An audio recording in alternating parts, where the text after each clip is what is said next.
দেখো, তুমি সকালবেলা উঠে আমাকে কথা শোনাবে নাই বলে দিলাম। আমার না প্রতিদিন তোমার কথা শুনতে ভালো লাগে না।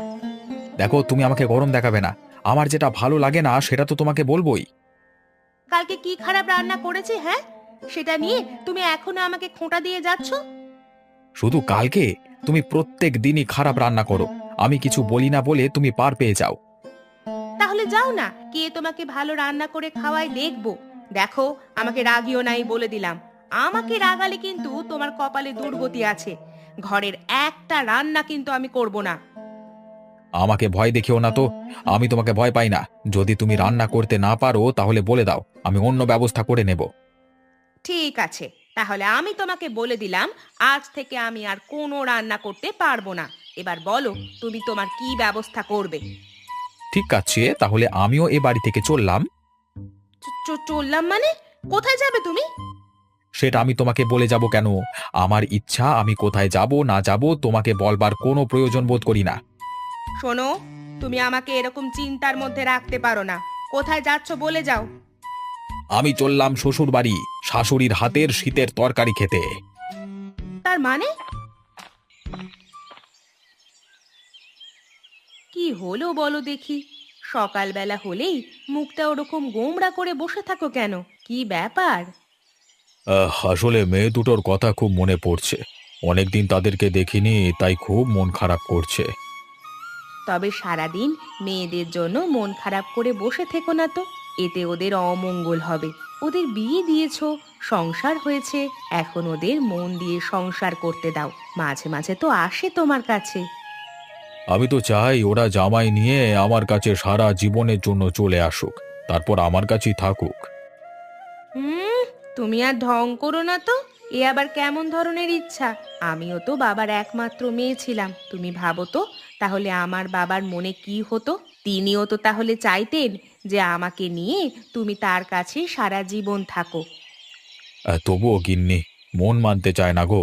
যদি মেয়েগুলো আমার প্রত্যেক সপ্তাহে আমার সঙ্গে দেখা করে যেত, তাহলে কি ভালোই না হতো। কত ভালো মন্দ জিনিস খাওয়ানো হতো, আনন্দ হতো, এদিক সেদিক ঘোরাঘুরি হতো।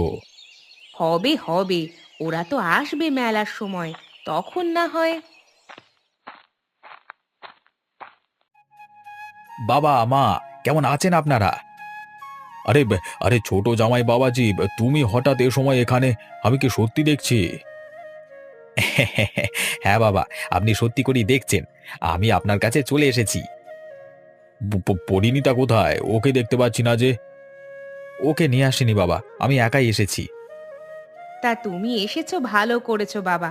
তোমার বাবা এইমাত্র তোমাদের কথাই বলছিলেন। কিন্তু পরিণীতাকেও তো নিয়ে আসতে পারতে, তাহলে ওর সাথে একবার দেখা হয়ে যেত।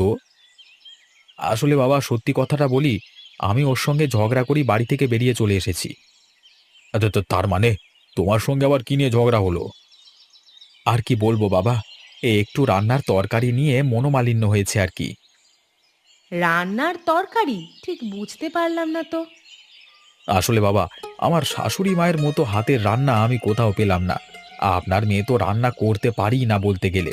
প্রত্যেক দিন অখাদ্য খাবার কতদিন সহ্য করতে পারি বলুন তো? তাই জন্যই ঝগড়া করে এখানে পালিয়ে এসেছি।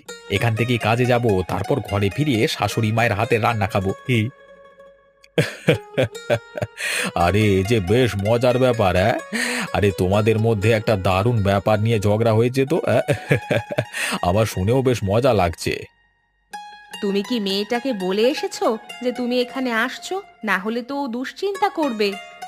আপনি কোনো চিন্তা করবেন না। আমি মুখের উপর বলে দিয়ে চলে এসেছি যে আমি শ্বশুরবাড়ি যাচ্ছি। চলো বাবা, তুমি ভেতরে চলো। তোমার সঙ্গে বেশ সময়টা কাটানো যাবে। কই গিন্নি, তোমার ফুল তোলা হয়ে গেলে তুমি আমার আর বাবা জীবনের জন্য গরম গরম বেগুনি ভাজো দেখি। হ্যাঁ, আর মুড়ি দিয়ে খাওয়া হবে। কই গো গিন্নি, কোথায় গেলে? আমাকে তাড়াতাড়ি খাবারটা দিয়ে যাও। আমাকে এক্ষুনি কাজে বের হতে হবে তো।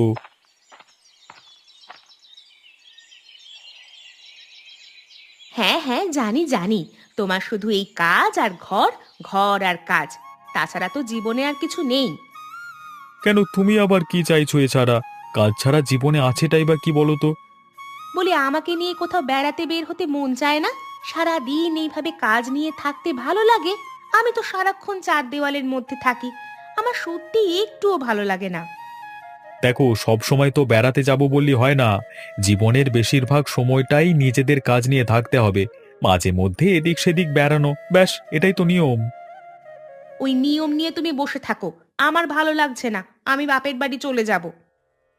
এই তুমি সকাল সকাল আমাকে আবার হুমকি দিতে শুরু করো না তো। আমি হুমকি দিচ্ছি না, সত্যি সত্যি বলছি, আমি বাপের বাড়ি চলে যাব, সেখানে কিছুদিন থেকে আসবো আমি। এটা কিন্তু ঠিক না। এই সময় দুম করে বাপের বাড়ি যাবে কেন? শুধু শুধু এই মানুষগুলোকে উত্ত্যক্ত করে লাভ আছে? আমি ওখানে গেলে আমার বাবা মা মোটেও উত্ত্যক্ত হবে না, বরং আমাকে অনেক দিন থাকতে বলবে। তুমি তো সেই সুযোগটাই খুঁজছো, আমি জানি না। চলো না গো, কয়েকদিন ঘুরে আসি।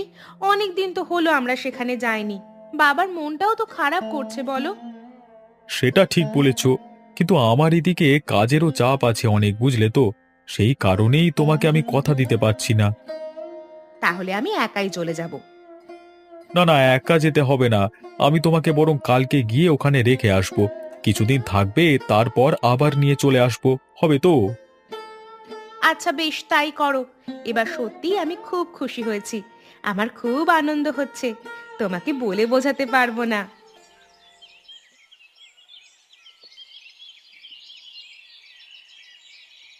আগে দিদিমণি আমাকে ডেকে পাঠিয়েছিলেন? হ্যাঁ, তোমাকে ডেকেছিলাম। কিছু কাজ করে দিতে হবে নাকি দিদি? নগেন, আমার বাপের বাড়ি কোথায় তুই জানিস তো? হ্যাঁ দিদিমণি, তা জানবো না কেন? আপনার বাপের বাড়ি তো আগেও আমি গেছি। তোকে সেখানে আরেকবার যেতে হবে, পারবি তো? আগে ওখানে গিয়ে আমাকে কি কিছু দিয়ে আসতে হবে? কিছু দিয়ে আসতে হবে না, শুধু একটা খবর নিয়ে আসতে হবে যে তোর দাদা ওখানে গিয়ে কি করছে। সে কি, দাদা কি তোমার বাপের বাড়িতে গেছে নাকি? তা কবে গেল আমি তো জানি না। কালকে গেছে সকালের দিকে। তা তুমি গেলে না যে? তোমার কি কিছু কাজ ছিল? কাজ আর বলি কি, তোর দাদা আমার সঙ্গে ঝগড়া করে চলে গেছে শ্বশুর বাড়ি। এ তুমি কি জিনিস বললে বলো তো? দিদি, আমার যে বিরাট হাসি পেয়ে যাচ্ছে। কেন হাসি পেয়ে যাচ্ছে কেন? তোর এত হাসি পেলো কি জন্য? না না দিদি, না না দিদি। আর সচরাচর ঝগড়া হলে শুনেছি যে বউয়েরা বাড়ি ছেড়ে বাপের বাড়ি চলে যায়। এক নতুন জিনিস দেখলাম তো, তাই জন্য হাসি পাচ্ছি। অত হেসে লাভ নেই, তুই কি কাজটা করতে পারবি কিনা বল। হ্যাঁ দিদি, পারবো না কেন? তবে দিদি, দাদা যদি কিছু জিজ্ঞাসা করে তাহলে কি বলবো? বলবি আমি দেখতে পাঠিয়েছি, আর এটাও জিজ্ঞাসা করেছি কবে সেখান থেকে আসা হবে। হ্যাঁ, তা আপনাদের ঝগড়াটা কি নিয়ে হলো? রান্না নিয়ে। আমি নাকি ভালো রান্না করতে পারি না, তুই তো আমার রান্না খেয়েছিস, বল। তুই বল তো, আমি কি ভালো রান্না করতে পারি না? হ্যাঁ হ্যাঁ, মানে পারেন, মানে ওই আর কি, মানে আচ্ছা আমি চললাম কেমন? যেমন গুরু তার তেমন চেলা, দুজনেই সমান।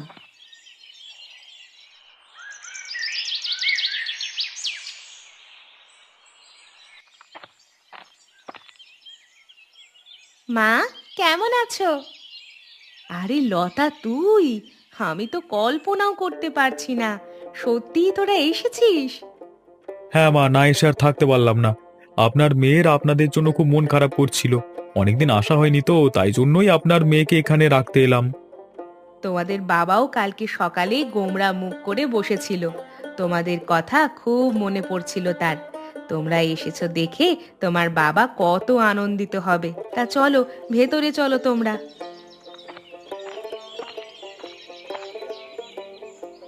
আমি কিন্তু আজকে বিকেলেই চলে যাব মা, আমাকে কিন্তু আটকালে হবে না। সে কি বাবা, কতদিন বাদে এলে, বিকেল বেলায় চলে গেলে হবে? তাছাড়া আর উপায় নেই মা, কাজের এত চাপ বেড়েছে। হ্যাঁ, লতা এখানে আসবার জন্য বায়না করলো, তাই না হলে একেবারে মেলা দেখতে আসতাম। সারা দিনই কাজ আর কাজ, সব সময় কাজ নিয়ে থাকতে কি ভালো লাগে বলো? সে তো বটেই, মাঝে মাঝে এদিক ওদিক ঘুরতে যাওয়াও ভালো। মা, বাবাকে দেখছি না যে, বাবা কোথায় গেল? তোর বাবা বাজারে গেছে। ও হ্যাঁ, তোদেরকে তো বলাই হয়নি, প্রণয় এসেছে কালকে। তাই নাকি? তাহলে বোন কোথায়? কি হলো মা, হাসছো যে, কি ব্যাপার? সে এক মজার ব্যাপার, আর বলিস না। তোর বোনের সাথে ঝগড়া করে প্রণয় এখানে পালিয়ে এসেছে। সে কি মা, বোনের সাথে আবার কি নিয়ে ঝগড়া হলো? দাঁড়া, আগে তোদের জল খেতে দি, তারপর তোকে সব বলছি।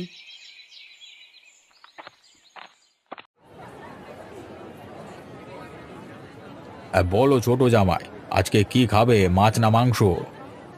বাবা, মাংস। মাংস ছাড়া কোনো কথাই হবে না। এই মায়ের হাতের তৈরি মাংস অনেকদিন খাওয়া হয়নি। আজকে বেশ জম্পেশ করে মাংস আর গরম গরম ভাত। বেশ চলো, তবে ওই মাংসের দোকানেই যাই। আরে নীলকান্ত বাবু যে, তা বলুন বলুন, আজকে কত মাংস দেব?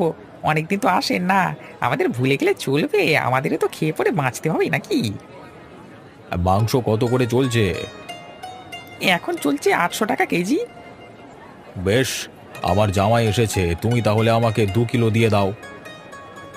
এত মাংস কি হবে? এত মাংস কে খাবে? আরে তুমি বেশি বকো না দেখিনি, এসেছো ভালো মন্দ খাও বেশি করে। আজকে আমার মেয়ের সাথে ঝগড়া করে এসেছো, কালকে তো মেয়ের সঙ্গে লড়াই করতে হবে। হ্যাঁ, শরীরে বল না থাকলে লড়াই করবে কি করে? হ্যাঁ মানে জামাইবাবু, দিদির সাথে কি ভয়ঙ্কর খেলা চলছে? হ্যাঁ গো, বিরাট খেলা। না খাওয়ার সময় পর্যন্ত পাচ্ছি না, সারা দিন দৌড়াদৌড়ি করে মরতে হচ্ছে। আমাদের ছোট দিদিমণি একটু ওরকমই, ওর চাই মানে চাই। আমার কাছে তো মাংস আনতে আসতো, আমি প্রতিদিন কিছুটা করে মাংস বেশি দিতাম। আবার আসবেন বাবু, হ্যাঁ? এই জামাইবাবু, মাঝে মাঝে আপনারাও চলে আসুন না, না হলে তো আমার মাংসের দোকানে আবার বাবুর পা পড়ে না। আরে আমি এখন এখানেই আছি, আবার প্রয়োজন হলে তোমার কাছ থেকে মাংস নিয়ে যাব, কেমন?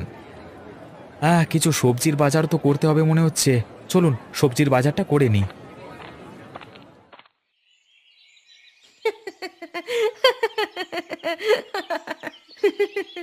এখন বোন বুঝছে। তখন আমি পই পই করে বলেছিলাম, বোন রান্নাটা ভালো করে শিখে নে, তখন বর দেখবি তোর সাথে ঝগড়া লাগাবে যদি তুই ভালো রান্না করতে না পারিস। আর এখন সেটাই হচ্ছে। তবে একটা বাঁচোয়া, ছোট ভাই আমাদের রাগ করে অন্য কোথাও না গিয়ে আপনার এখানেই চলে এসেছে। হ্যাঁ সত্যি, তোমার বাবা যে কি আনন্দিত হয়েছে। জামাই বলেছে নাকি এখানে কিছুদিন থাকবে, এখান থেকে কাজে যাতায়াত করবে। তুমি দেখো না মা, প্রণয় এখানে আছে, পরিণীতাকে ছেড়ে কথা বলবে, দেখবে ও ঠিক এখানে এসে হাজির হয়েছে। তাহলে তো খুব ভালোই হয়, তোরা সবাই মিলে এখানে থাকলে আমাদের যে কত আনন্দ হয়। তোর বাবা বলছিল জামাইদেরকে বলবে এখানেই মেয়েদেরকে নিয়ে থেকে যেতে। হয় হয় হয়, মন খারাপ হয়, আমারই ভুল জানো গিন্নি, তোমাকে মাঝে মাঝে এখানে রেখে যাওয়া উচিত আমার, তাহলে বাবার মনটা অন্তত খারাপ হয় না। না গো, এই ভুল আমি আর করব না। কোথায় গেলে গিন্নি? আমরা বাজার করে চলে এলাম, বাইরে এসো। আরে আরে লতা মা, জামাই বাবা জীবন, তোমরা এসেছো, আমার যে কি আনন্দ হচ্ছে তোমাকে বলে বোঝাতে পারবো না। বাহ, তাহলে তো খুব ভালোই হলো। 2 কেজি মাংস নিয়েছি, এবার সবাই মিলে আরাম করে খাওয়া যাবে। কেমন আছো ভাই? একদম দারুণ। তুমি কেমন আছো দাদা, বলো? আমিও খুব ভালো আছি, তোমার দিদি আমাকে জোর করে নিয়ে এলো। ভালোই করেছে, তা কিছুদিন থাকছো তো? না ভাই, আজকে বিকেলেই চলে যাব। আমি কিন্তু বেশ কিছুদিন এখানে থাকলাম। শ্বশুর মশাই জিনিস আমি একাই খাবো, কিছু মনে করো না যেন। আরে ভাই, মনে করবার কি আছে, তুমি আমার ছোট ভাইয়ের মতো। গিন্নি, তুমি কিন্তু মাংসটা একদম দারুণ করে করবে, যেন খেয়ে সবার মুখে লেগে থাকে। চলো চলো ভেতরে চলো, এখানে দাঁড়িয়ে দাঁড়িয়ে কি গল্প করবে নাকি? সবই হলো, কিন্তু বোনটা এলো না, ও এলে জমে যেত। আরে তুমি চিন্তা করো না দিদি, ওর ভাগের মাংসটা আমি একাই খেয়ে নেব। সত্যি কি আমার রান্না খারাপ? কি জানি, কই আমার রান্না নিজে খেয়ে আমার তো কোনোদিন খারাপ বলে মনে হয়নি। ও শুধু শুধু আমার ওপর রাগ করে ঘর থেকে বেরিয়ে গেল। দিদিও বলতো আমার রান্নাটা শিখে নিতে, কিন্তু মা, আমাকে দুটো খেতে দিবি? অনেকক্ষণ থেকে না খেয়ে আছি, খুব খিদে লেগেছে রে মা, দুটো খেতে দে না রে মা। আরে বুড়িমা, তুমি কে? মারে, আমি হাঁটতে হাঁটতে এখানে চলে এসেছি। খুব খিদে পেয়েছে, দুটো খেতে দিবি মা? হ্যাঁ হ্যাঁ বুড়িমা, আপনি ঘরে আসুন। আমি আর ঘরে যাব না রে মা, আমি দাওয়াতে বসছি কেমন? ঠিক আছে, তুমি এখানে বসো, আমি তোমার জন্য খাবার নিয়ে আসছি।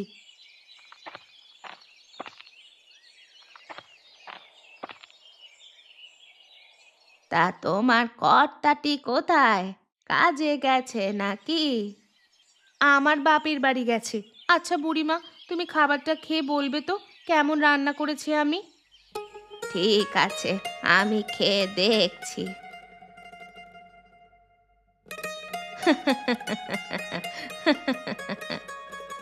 কি হলো বুড়িমা, আপনি হাসছেন কেন? নিশ্চয়ই খারাপ রান্না হয়েছে, তাই না? তুই ছোট থেকে কোনোদিন রান্না করিসনি, তাই না? না বুড়িমা, সেটা করা হয়ে ওঠেনি। আমার দিদি আমাকে বলতো, কিন্তু আমি দিদির কথা শুনতাম না। যদি শুনতিস তাহলে ভালো হতো মা। আসলে সব জিনিসটাই তরকারিতে বেশি বেশি করে দিয়ে ফেলেছিস। তোর কর্তাটি এই তরকারি খায়? ওই নিয়েই তো আমার সঙ্গে ঝগড়া হলো। তারপরে রাগ করে আমার বাপের বাড়ি চলে গেল আমার মায়ের হাতে রান্না খাবে বলে। তোদের মতো এত সুন্দর ঝগড়া আমি কোথাও দেখিনি। জামাই রাগ করে শ্বশুর বাড়ি চলে গেছে, সত্যি শুনেও আনন্দ। যাই হোক মা, তোকে বলি শোন, রান্না করবার সময় প্রত্যেকটা মশলা অল্প অল্প দিবি। তারপর এক সময় চেখে দেখবি তরকারিটায় সমস্ত নুন ঝাল ঠিক আছে কিনা। যদি তারপর কিছু কম মনে হয় তখন আবার দিবি। ও, তাই বুঝি? আমি তো সব একসঙ্গে করে। যাই হোক বুড়িমা, তুমি যেমনটি বললে এরপর থেকে আমি তেমনটিই করব।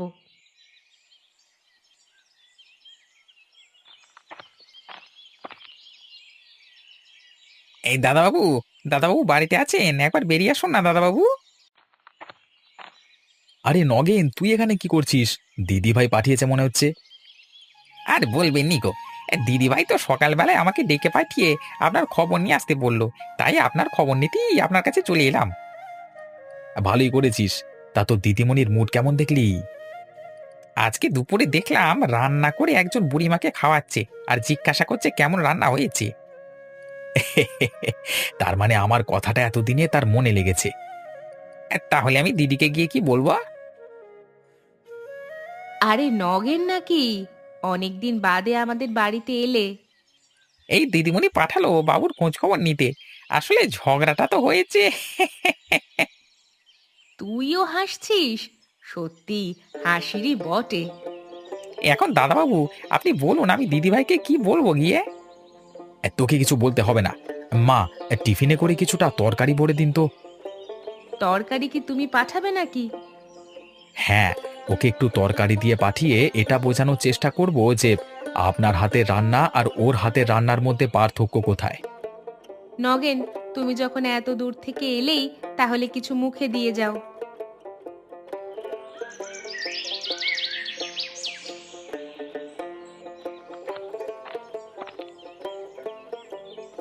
বাবা, মা, কেমন আছো তোমরা? এই তো এসে গেছে, এসে গেছে। যার জন্য এতদিন অপেক্ষা ছিল সেই এসে গেছে। আয় মা আয়, তোর জন্যই আমরা অপেক্ষা করছিলাম। কি হলো বাবা, তুমি চিৎকার করে উঠলে কেন? আরে বোন, তুই এসেছিস? না, এসে আর থাকতে পারলাম না রে দিদি। কালকে মা এত সুন্দর করে মাংসটা রান্না করে পাঠিয়েছিল, মুখে দিতেই আমি বুঝতে পারলাম সত্যি আমার হাতের রান্নার স্বাদ কি বাজে। ওই জন্যই তখন তোকে বলেছিলাম রান্নাটা শিখে রাখ। তোর কথা না শুনে যে আমি কি ভুল করেছিলাম সেটা এতদিনে বুঝতে পারছি। যাক, তোকে দেখে অনেক দিন বাদে ভালো লাগছে। সেই মহাশয় কোথায় গো? খুব তো রাগ করে চলে এলো এখানে। সে কাজে বেরিয়েছে, দুপুরবেলা ফিরবে বলে গেছে। ভালো করে রান্না করে রাখতে বলেছে। বোন, আমার মাথায় একটা বুদ্ধি আছে। চল, আমি তোকে আজকে রান্নায় সাহায্য করব। তারপর বিরাট খিদে লেগেছে, আমি আর পাচ্ছি না। মা, দিদি, আপনারা কোথায়? তাড়াতাড়ি আমাকে খেতে দিন, খিদে পেটটা চুই চুই করছে। এই যে বাবা, খেতে দিচ্ছি, তুমি বসো।